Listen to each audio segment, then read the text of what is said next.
Kyocera KYV41 atau Torque, HP rugged yang punya harga di bawah 1 juta dan spek lumayan worth it untuk di harganya.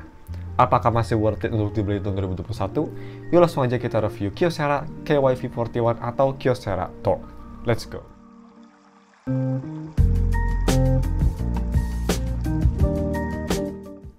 Halo guys, ketemu dari StephTech, dan mari kita langsung aja review Kyocera KYV41 atau nama lainnya juga Torque. Seperti biasa, mari kita bahas dulu harga dan spek. Untuk harganya kalian bisa beli di harga 800.000, lebih tepatnya 875.000. Itu punya RAM 3GB dengan internal storage sebesar 32GB, single SIM, dan bisa diekspansi pakai microSD sampai 128GB. Untuk harga segitu, kalian dapat spek pakai chipset Snapdragon 625, layar 4,7 inci IPS HD display dengan PPS sebesar 319, udah ada NFC, microSD support tadi seperti yang gue bilang, ada headphone jack dan juga punya baterai sebesar 3000 mAh baterai. Seperti biasa, kalau kalian ingin beli HP ini, gue bakal taruh linknya di deskripsi. Dan juga kalau kalian ingin wallpaper Yoimiya yang ada di HP ini, gue juga udah taruh link wallpapernya di deskripsi. So next, untuk desain dan displaynya, untuk buildnya sendiri ini yang pastinya super kokoh dan super tebal. Ya seharusnya HP Harmor yang pastinya. Beratnya juga ini cukup berat tapi masih manageable. Kira-kira ini beratnya seberat iPhone 11 Pro gue. Dan untuk desainnya ini memang agresif banget bentuknya. Ini ngingetin gue sama HP-HP Power Ranger tuh, yang kalau misal mau berubah, mau morphin, ngingetin gue sama HP-HP kayak gitu bentuknya. Tapi ya, untuk pemakaian satu tangan juga ini masih enak karena layarnya lumayan compact di 4,7 inci. Jadi masih lumayan nyaman, walau memang layarnya sendiri ini punya bezel, terutama dagu yang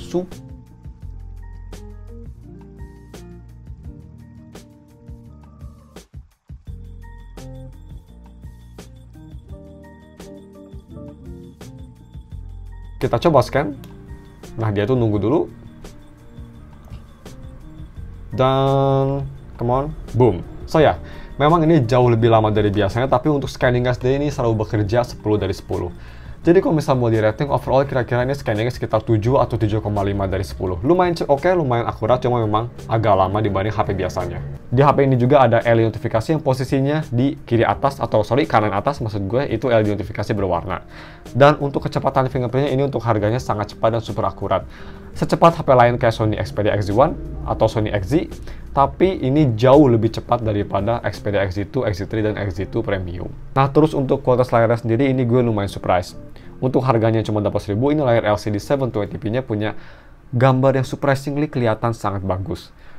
Overall kelihatan sangat jernih dengan detail yang super sharp dan warna yang hidup. Satu keluhan tapi ada dari si layarnya, yaitu cuma 4,7 inci. Jadi memang untuk tahun 2021 4,7 inci kerasa rada kecil menurut gue.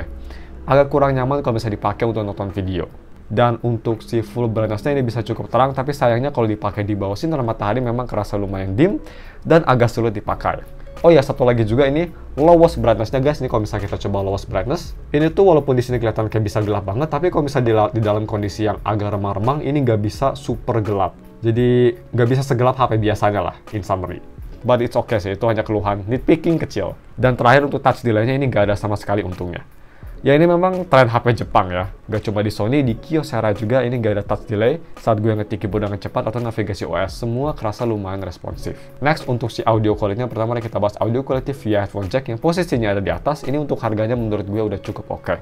Overall, suara dari headphone ini tuh gue tes pakai headphone Cos Porta Pro, masih kedengaran jernih dengan bass yang surprisingly balance, gak overwhelming, separasi instrumennya oke, dan juga soundstage yang cukup luas. Untuk full volumenya ini bisa di sekitar 85-90%, itu udah cukup keras menurut kuping gue. Yang artinya ini kualitas full volumenya memang biasa aja, nothing special. Dan untuk speakernya ini tuh single firing front speaker, posisinya di kanan. Untuk kualitasnya ini menurut gue untuk harganya masih sangat bagus banget. Overall masih punya detail yang cukup jernih, dengan instrumen yang rich, walau memang soundstage-nya agak sempit. Terus kalau misal si full volumenya ini ada sedikit distorsi, kalau misal maksimum volume, si vokalnya ada sedikit distorsi. But overall, kalau mau dibanding dengan HP lain di harga yang sama kayak Xperia XZ, gue sih walaupun XZ dia dual speaker, gue lebih suka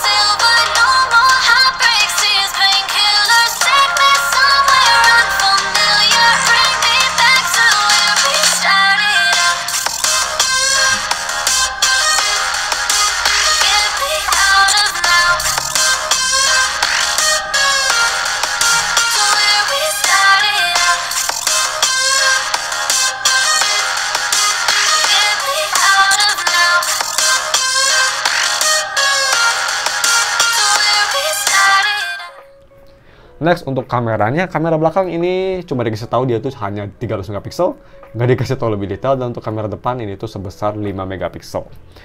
Untuk konteks foto via rear kameranya ini, gue lumayan surprise. Untuk harganya, Kyocera Torque masih bisa ngasilin foto yang lumayan remarkable dengan detail yang sangat sharp, dynamic range yang oke, kontras yang akurat, dan juga warna yang hidup dan vibrant.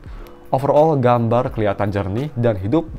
Terus kalau misalnya mau dibandingin dengan HP di harga yang sama atau sedikit agak mahal, menurut gue Kyocera Torque atau KYV-41 masih bisa bersaing. Cuma memang ini nggak usah diragukan lagi, untuk foto low light-nya ini kelihatan sangat buruk.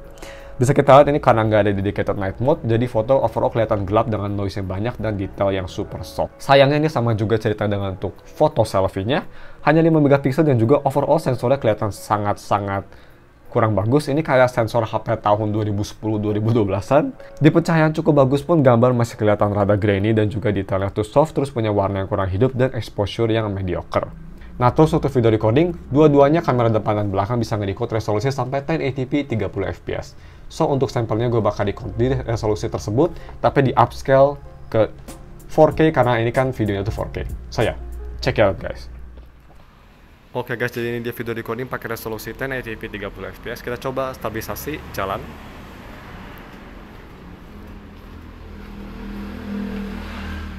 Kalau di Vivander sini video recording nggak tahu kenapa kelihatan kayak foggy ya. Kayak bisa kita lihat nih, kayak glare-nya tuh, gutter-nya tuh kayak gede banget.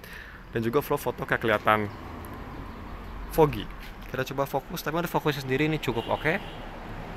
Warna memang kelihatan beda sih ya, lebih ya gara-gara foggy dari sinar matahari sih jadi kelihatan aneh.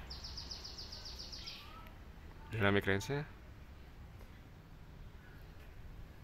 Dan ya ini dia kualitas videonya, kalian bisa nilai gimana di bawah komen, dan juga kualitas audionya kalian bisa nilai.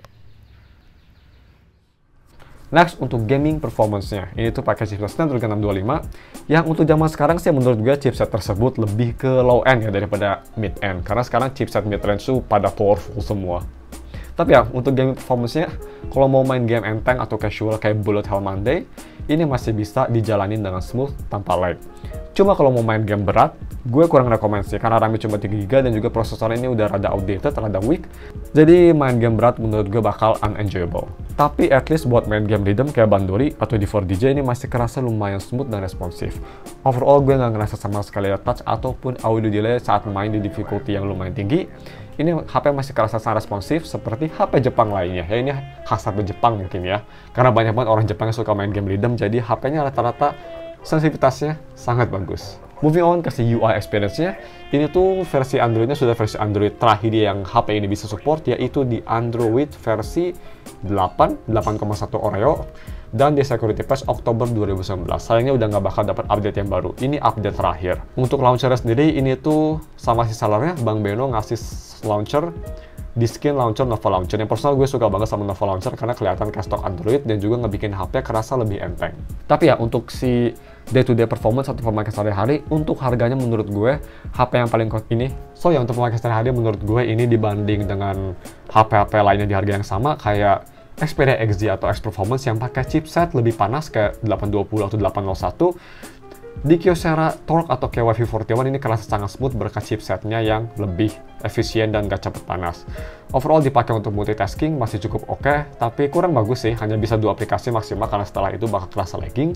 Tapi untuk navigasi OS sendiri ini kerasa sangat smooth, konsisten, dan juga launching aplikasi cukup oke, dan navigasi aplikasi sendiri kerasa smooth dan gak cepet panas. Ini HP cenderung dingin untuk harganya, lumayan impresif. Dan untuk si DRM infonya sendiri, kalau misalnya kita ke DRM info, ini karena HP Jepang jadi dia DRM infonya sudah di Wideframe L1. Very nice, jadi bisa nonton Netflix atau streaming service lainnya di resolusi yang paling tinggi. Kalau di HP ini bisa sampai 720p. Dan yang terakhir, mari kita bahas si battery life-nya. Ini baterainya untuk saya lumayan kecil, dia baterainya supaya segi lumayan besar, dia itu sebesar 2940 mAh baterai. So ya, untuk ketahanan baterainya sendiri ini berkat chipset yang efisien, Kyocera Torque masih bisa bertahan full 1 hari penuh dalam pemakaian enteng, sosial media, dan nonton YouTube. Terus ini bisa dapat screen on time kira-kira sekitar 5,5 jam. Yang menurut gue masih cukup bagus untuk harganya dan umurnya. Dan untuk si charging speednya, ini gue ngecas dari 20% sampai 100% itu butuh waktu sekitar 1 jam 55 menit. Ya kalau mau dibulatin sekitar 2 jam lah, ya memang cukup lama untuk kapasitas segini. Tapi menurut gue ini cukup oke, karena ngecas dari 20% tuh 30 menit bisa dapat 59% atau 60%-an. Ya cukup decent lah menurut gue untuk harganya. So ya, cuma segitu aja guys video reviewnya, dan langsung aja kita kasih konklusinya. Untuk konklusinya menurut gue Kyocera Torque atau KYV41 di harganya yang cuma 800.000 ini bisa jadi HP yang paling worth it di harganya. Kenapa? Karena di harga segitu kalian masih bisa dapat kualitas layar yang masih cukup bagus, speaker yang menurut gue sangat bagus, dan juga ini yang paling penting dibanding HP di harga yang sama, yaitu performa yang menurut gue paling stabil berkat chipsetnya yang mid-range lebih efisien. Overall sih gue lebih rekomen HP ini dibanding Sony Xperia XZ atau X Performance. Karena di HP tersebut tuh yang gue rasa dia punya performance yang sangat gak stabil, dan juga yang paling parah tuh dia cepat panas padahal cuma buka aplikasi yang enteng. Cuma ini gak semua positif yang pastinya. Di HP ini menurut gue, untuk opini gue sendiri, ada kelemahan yang lumayan besar, yaitu dari si desainnya yang bener-bener ini tuh bezelnya gede banget guys, bisa kita lihat. Kerasa outdated, mungkin beberapa orang suka, tapi personal gue kurang suka bezel yang gede banget kayak gini. Dan juga desainnya sendiri ini bener-bener over the top, yang seperti yang tadi gue bilang, banyak orang mungkin suka desain-desain kayak gini, kerasa rugged. Tapi kalau misalnya dia mau buat rugged phone sih, gue lebih prefer desain yang rada minimalis. Tapi itu cuma opini gue guys. Kalau misalnya kalian gak peduli sama hal itu, overall gue sangat rekomen banget HP ini. Menurut gue ini untuk harganya ini bener-bener bang of the buck smartphone. So ya, seperti biasa, kalau kalian yang beli HP ini, gue bakal taruh link Shopee-nya di deskripsi. Dan kalau misalnya kalian ingin kopi per Yoimiya, juga gue udah taruh. Cuma segitu aja guys videonya. Mohon maaf kalau misalnya ada kesalahan atau kelewat. Jangan lupa like dan subscribe for watching. We'll see you in another video. Bye. Super fast ending by the way. Very nice.